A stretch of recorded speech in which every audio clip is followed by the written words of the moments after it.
بسم الله الرحمن الرحيم. الحمد لله رب العالمين، والعاقبة للمتقين، والصلاة والسلام على سيد الأنبياء والمرسلين سيدنا ومولانا محمد وآله وأصحابه أجمعين. أما بعد،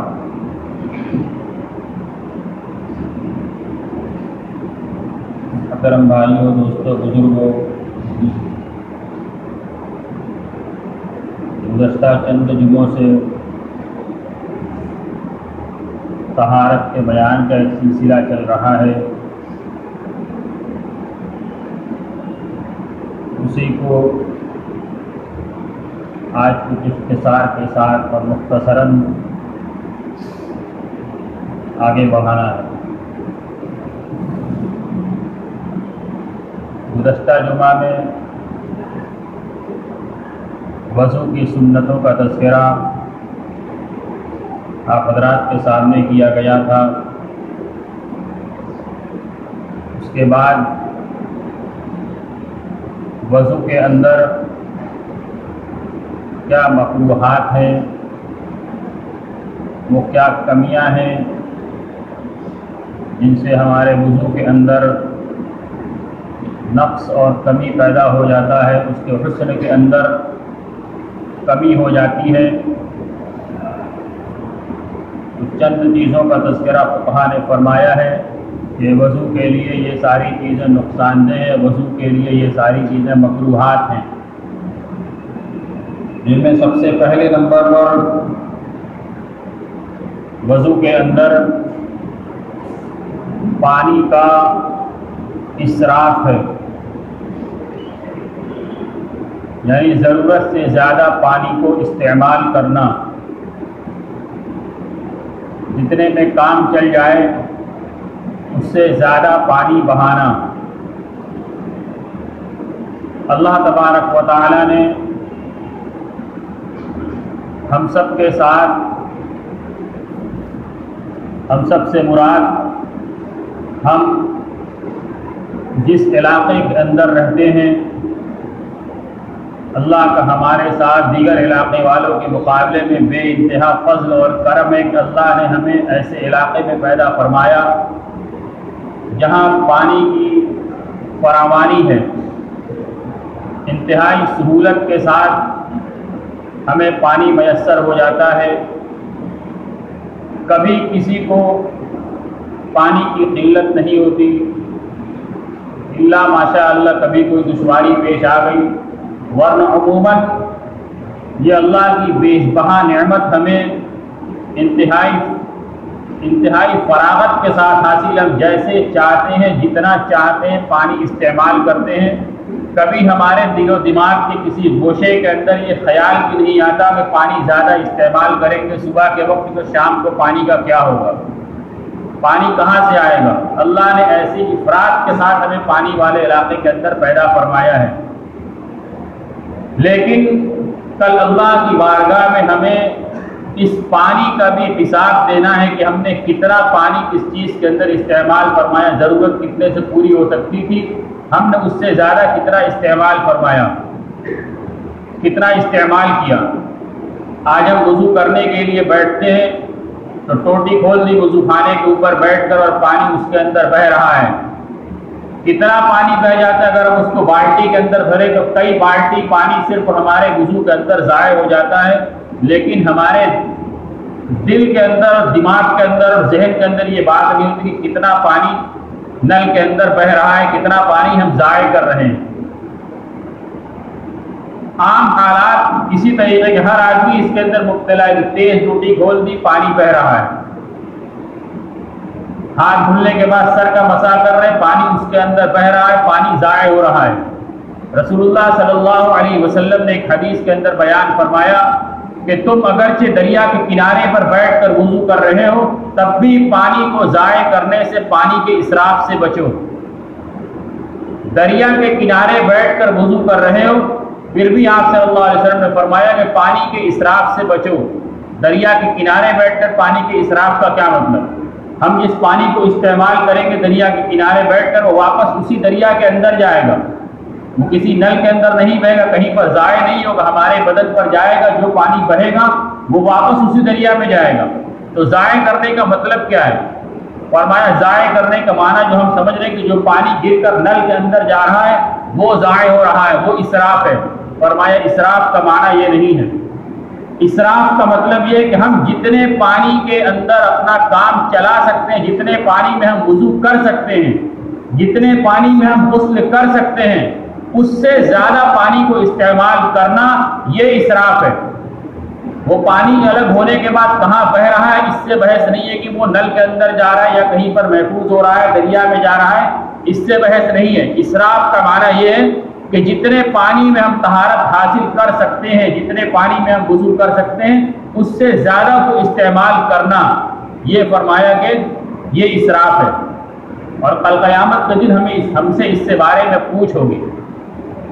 اسی کو رسول اللہ صلی اللہ علیہ وسلم نے دوسرے پیرائے میں بیان فرمایا کہ جب آدمی وضو کرنے کے لیے بیٹھتا ہے تو اس کے پاس ایک شیطان آتا ہے۔ آپ نے اس کا نام بھی بیان فرمایا کہ ولہان نام کا شیطان آتا ہے، اور وہ انسان کو بہکاتا ہے کہ جب وہ اپنے چہرے کو دھلتا ہے، جب اپنے ہاتھوں کو دھلتا ہے، پاؤں کو دھلتا ہے، تو اس کے دل کے اندر وسوسہ ڈالتا ہے کہ ابھی تمہارا یہ دھلنے کا عمل پورا نہیں ہوا، ابھی ہاتھ دھل کر پورے طریقے سے نہیں دھلا، اس کے اندر کچھ حصہ سوکھا رہ گیا، چہرہ پورا نہیں دھلا، کچھ حصہ سوکھا رہ گیا۔ وہ دل کے اندر اس کو بار بار وسوسہ ڈالتا ہے۔ تو رسول اللہ صلی اللہ علیہ وسلم نے تعلیم دی کہ 3 بار دھلنے کے بعد اپنے آپ کو مطمئن کرو کہ نہیں میرا وضو ہو گیا۔ جیسے ساری دنیا کے لوگوں کا وضو 3 بار میں ہو جاتا ہے، میرا وضو بھی 3 بار کے اندر مکمل ہو جائے گا، سارے اعضاء میرے دھل گئے۔ بہت سارے لوگ اس موقع کے اوپر 3 بار دھلنے کے بعد ایک بار اور دھل لیں احتیاط کے طور پر کہیں سوکھا نہ رہ جائے۔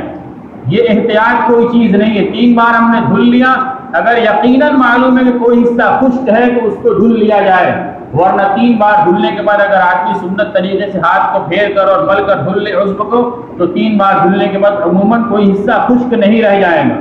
پھر بھی احتیاط اس کا سنت طریقہ جو سکھلایا گیا ہے وہ احتیاط کے دائرے کے اندر ہے کہ ہم سنت طریقے سے عمل کر لیں گے تو پورا عضو ہمارا جو سوکھا جو بھیگ جانا چاہیے وہ پورا حصہ ہمارا تر ہو جائے گا۔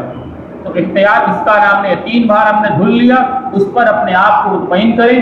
3 بار سے زیادہ دھلنا احتیاط کے نام پر فرمایا یہ بھی مکروہ ہے، یہ بھی مکروہ کے دائرے کے اندر آتا ہے۔ اور اس سے ذریعے فرمایا گیا آدمی اس سے شک کے مرض کے اندر مبتلا ہو جاتا ہے، شکی ہو جاتا ہے، جس کو ہم کہتے ہیں کہ بار بار دھلتا رہتا ہے اور کبھی اس کا دل مطمئن نہیں ہوتا کہ میرا وضو ہوا کہ نہیں ہوا۔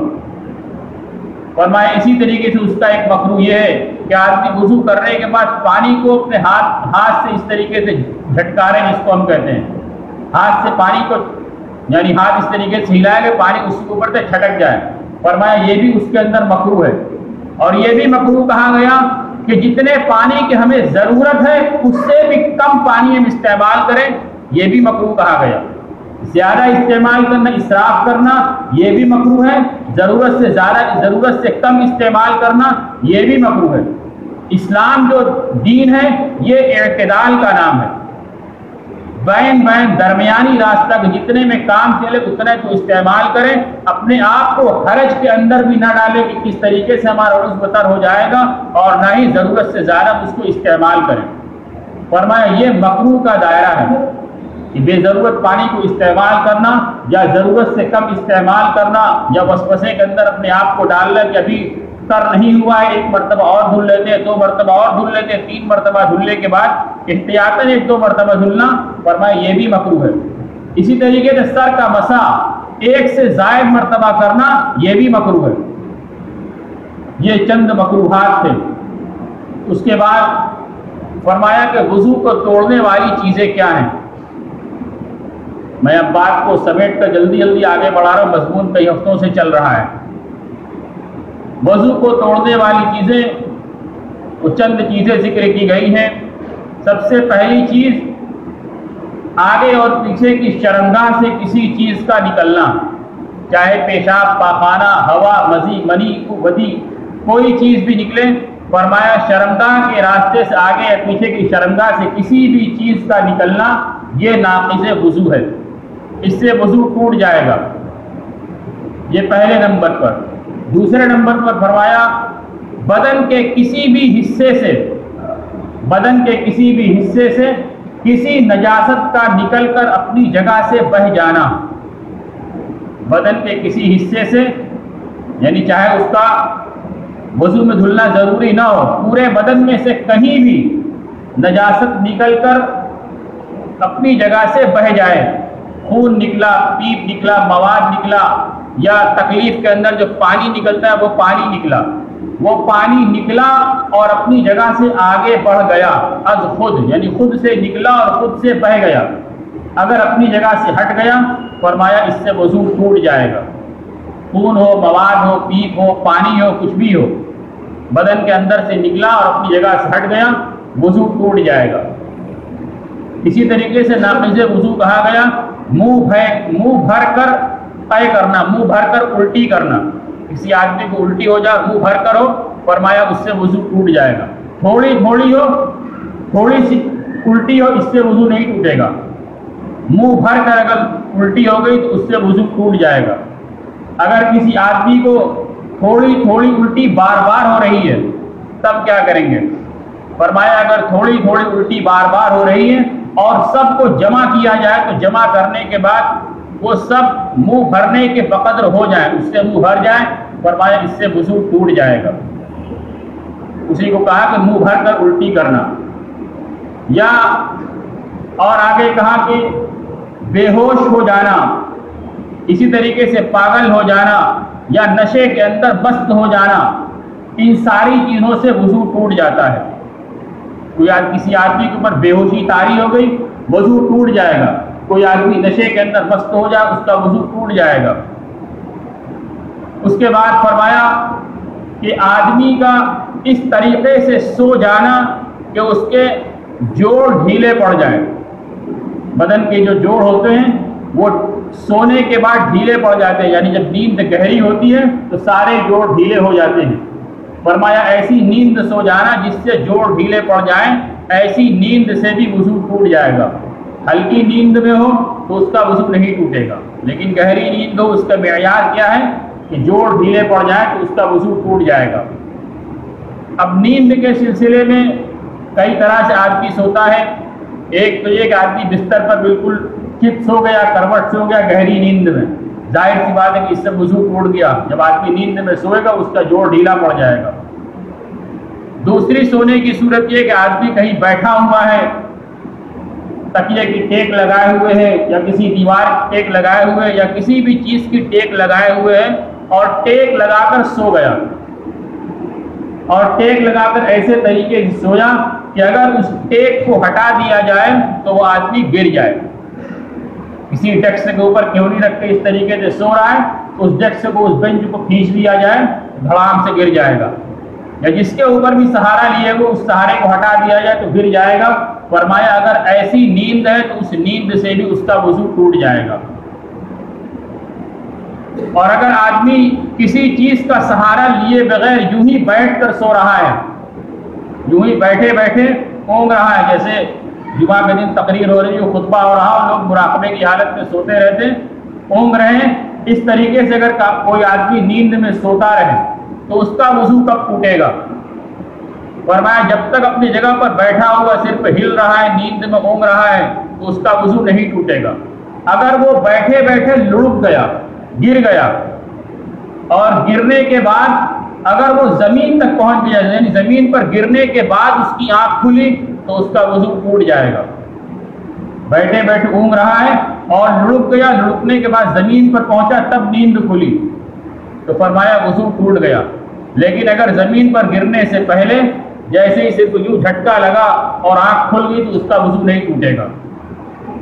صرف ایسے لڑکا اور زمین پر پہنچنے سے پہلے ہی نیند کھل گئی تو وضو نہیں ٹوٹا، لیکن اگر زمین پر پہنچ گیا تو پھر اس کا وضو ٹوٹ گیا، اس کو دوسرا وضو کرنا چاہیے۔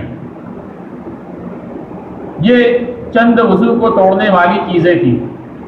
اس میں ایک چیز ہے کہ بدن سے کوئی چیز بہہ کر بدن سے کوئی نجاست نکل کر اپنی جگہ سے بہہ جائے، کوئی نجاست نکلی اپنی جگہ سے بہہ گئی، اس سے وضو ٹوٹ جائے گا۔ کبھی کبھی ایسا ہوتا ہے کہ بدن کے اوپر بالکل مہین مہین دانے ہوتے ہیں، جیسے گرمی کے اندر وہ گھموریاں جس کو اپنی زبان میں اموری کہتے ہیں وہ نکلتی اور پک جاتی تو اس میں سے کبھی کبھی پانی نکلتا ہے، وہ دانہ پھٹتا ہے، اموری پھٹتی ہے تو اس میں سے پانی نکلتا ہے۔ یہ پانی اگر نکلنے کے بعد اپنی جگہ پر ہے اور بہا نہیں تو اس سے وضو نہیں ٹوٹے گا، لیکن اگر وہ پانی اتنی مقدار میں نکلا کہ پھوٹنے کے بعد اپنی جگہ سے بہہ گیا تو اس سے وضو ٹوٹ جائے گا۔ اسی طریقے سے بعض دفعہ ایسا ہوتا ہے کوئی بالکل مہین سا باریک سا دانہ ہے، اس کے اندر سے ہلکا ہلکا خون نکل رہا ہے یا کچھ بھی نکل رہا ہے، پانی نکل رہا ہے، آدمی بار بار اس کو پوچھ رہا ہے، اپنی جگہ سے بہہ نہیں رہا ہے، تھوڑا سا نکلا کپڑے سے پوچھ دیا، روئی سے پوچھ دیا، کسی چیز سے اس کو پوچھ دیا، بار بار نکل رہا ہے، بار بار پوچھ رہا ہے تو اپنی جگہ سے تو نہیں بہ رہا ہے تو اس کا وضو کب ٹوٹے گا؟ فرمایا اگر چند مرتبہ پوچھا اور اتنی مقدار میں پوچھ دیا کہ اگر نہ پوچھتا تو یہ بہہ جاتا، نہ پوچھتا تو یہ بہہ جاتا تو فرمایا اس کا وضو بھی ٹوٹ جائے گا، اس کا وضو بھی ٹوٹ جائے گا۔ اسی طریقے سے بعض دفعہ صورتحال ایسی پیش آتی ہے کہ آدمی کے دانت کے اندر بیماری ہوتی ہے پائریا وغیرہ کی یا کچھ بھی، کہ آدمی جب منہ میں اپنے دانت کے اوپر زبان لگاتا ہے یا کچھ لگاتا ہے، مسواک لگاتا ہے، انگلی لگاتا ہے، پانی لگاتا ہے، یا ایسے ہی اس کے دانت سے اس کے مسوڑے سے خون نکلنے لگتا ہے، کبھی کم کبھی زیادہ، تو اس کا وضو باقی رہے گا یا وضو باقی نہیں رہے گا؟ فرمایا منہ کے اندر دو چیز ہوتی ہے، ایک تو منہ میں تھوک ہوتا ہی ہے اور خون بھی نکل آیا تو وضو کب ٹوٹے گا؟ فرمایا اگر خون کے رنگ کا غلبہ تھوک کے اوپر ہو جائے، خون غالب ہو جائے اور تھوک مغلوب ہو جائے۔ غالب اور مغلوب ہونے کا کیا مطلب؟ کہ تھوک یہ سفید ہوتا ہے اور خون یہ لال ہوتا ہے، اگر لالی سفیدی کے اوپر غالب آدمی تھوکے تو وہ لال نظر آئے تو فرمایا اگر اتنا ہو جائے گا تو اس کا وضو ٹوٹ جائے گا۔ اور اگر لالی غالب نہیں ہوئی ہے بلکہ آدمی جو تھوک رہا ہے خون ملنے کے بعد اس کے اندر صرف ہلکا سا پیلاپن آیا ہے، ابھی لالی غالب نہیں ہے تو فرمایا اس سے اس کا وضو نہیں ٹوٹے گا۔ جب لالی غالب آ جائے گی تب اس کا وضو ٹوٹ جائے گا۔ اب ایسے موقع کے اوپر آدمی کرے گا کیا کہ وضو کرنے بیٹھا ہے، کلی کر رہا ہے، خون آتا چلا جا رہا ہے۔ بعض دفعہ ایسا بھی ہوتا ہے کہ آدمی اس کی پوری 4 رکعت نماز امام صاحب نے پڑھا دی اور وہ وضو خانے میں بیٹھ کر کلی ہی کر رہا ہے، جتنا کلی کر رہا ہے، جتنا مسواک کر رہا ہے، جتنا انگلی سے دانت کو مانج رہا ہے، اس کا خون آتا چلا جا رہا ہے، کیا کرے گا؟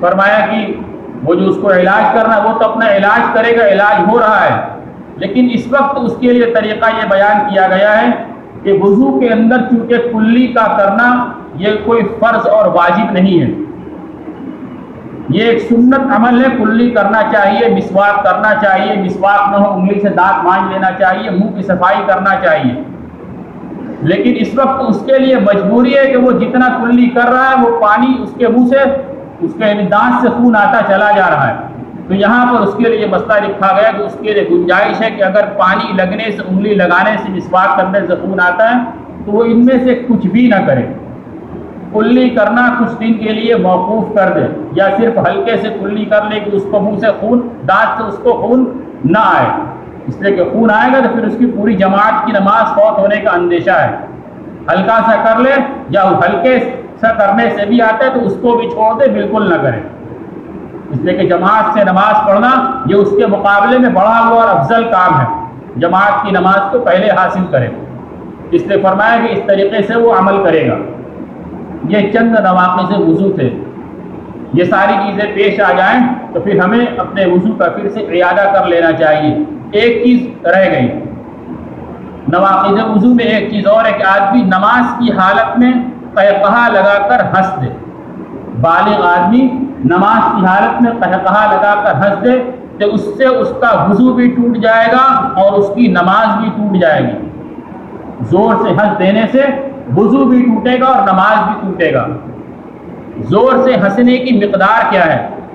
ہمارے یہاں کا زور سے ہنسنا، اس کو بالکل ٹھٹھا لگا کر ہنسے کہ پورے بلڈنگ کے اندر آواز گونج جائے، اس کو زور سے ہنسنا کہتے ہیں۔ زور سے ہنسنا شریعت کے اندر یہ نہیں ہے، رسول اللہ صلی اللہ علیہ وسلم سے اس طریقے سے ہنسنا پوری زندگی میں کبھی ثابت نہیں ہے کہ پورے دور تک میں لوگ سن لیں۔ قہقہا کس کو کہتے ہیں؟ زور سے ہنسنا کس کو کہتے ہیں؟ اس کی حد بیان کی کہ آدمی نماز پڑھ رہا ہے، اس کے داہنے اور بائیں جو بالکل ملا ہوا آدمی کھڑا ہے، متصل آدمی، وہ اس کی ہنسنے کی آواز کو سن لے، فرمایا اس کو قہقہا کہتے ہیں۔ جس کو دوسری زبان میں جہر کہتے ہیں، زور سے پڑھنا، قہقہے کی بھی وہی ہے کہ بغل والا آدمی سن لے کہ یہ آدمی ہنس رہا ہے۔ تو اگر ہنسی آ گئی تو نماز بھی گئی اور وضو بھی گیا، دونوں اس کا چلا گیا، پھر سے وضو کرنا پڑے گا، پھر سے اس کو نماز پڑھنا پڑے گا۔ یہ چند نواقض وضو تھے، آگے انشاءاللہ غسل کا بھی مختصراً طریقہ بیان کیا جائے گا۔ ایک اعلان ہے، جیسا کہ آپ حضرات نے کل عیدگاہ پرانا پل کے اندر سیرت کانفرنس کے پہلے دن کی اجلاس میں شرکت کی، آج اجلاس کا دوسرا اور آخری دن ہے۔ جلسہ انشاءاللہ کل کی طرح اپنے وقت پر شروع ہوگا۔ آپ تمام حضرات اپنے وقت کو خالی کر کے اس کے اندر وقت سے پہنچنے کی کوشش کریں۔ اللہ تبارک و تعالی ہم سب کو عمل کی توفیق عطا فرمائے۔ وآخر دعوانا الحمدللہ۔